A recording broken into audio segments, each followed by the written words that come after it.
Hi, my name is Gonzalo, and I'm the head of London for UHA Architects, and we're very proud to present to you Godrej Aveline.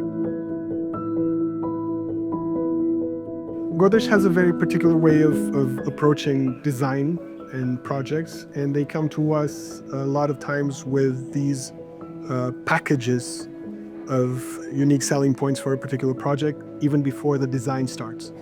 For Aveline, what they brought to us was we need to introduce the Dutch theme into Bangalore. We hesitated at first because we didn't want to Disneyfy it. We didn't want to make it a pastiche. But the more we thought about it, we took it as a challenge, and we decided to make it a tale of two cities, of how to introduce this layer of Dutch living into a place that needs to be very contemporary, needs to have the density that is necessary in India, and that needs to meet all the challenges that it has in terms of the climate and in terms of the urban context. Aveline, by its own configuration, has a natural tendency to look towards the sunset. And if you think about the fact that you have right on their western side, the best view that you have even after 4 or 5 stories high, and it goes up to 15, is the Yelahanka Lake.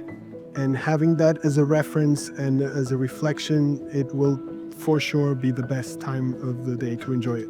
So this tale of two cities that is Godrej Aveline is very much having to match the density that you have on a Dutch village, and making sure that that speed is there, that quietness is there. And then you add on top of it a very contemporary set of boxes that transform the building into what it is in the skyline.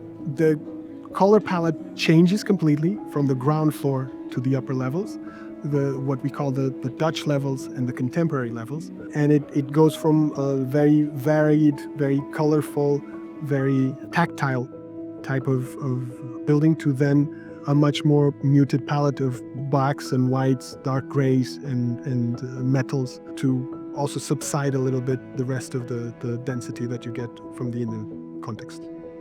So Bangalore for me is actually Nama Bengaluru, because I lived here between 2014 to 2017. It was a big surprise coming back, and at the time Yelahanka was something that was very far away. Everybody used to joke that it's on the way to the airport. It doesn't really, it's a nowhere place. And I was so surprised to see the development and the potential that this site has, and the connectivity that it now has to the city. It was really inspiring, and it was great to be a part of it. So I'm actually quite proud and quite happy that Godrej Aveline is a continuation of the story of Godrej in the city, a continuation of my story in the city, and a start of how UHA is going to become a part of the city as well.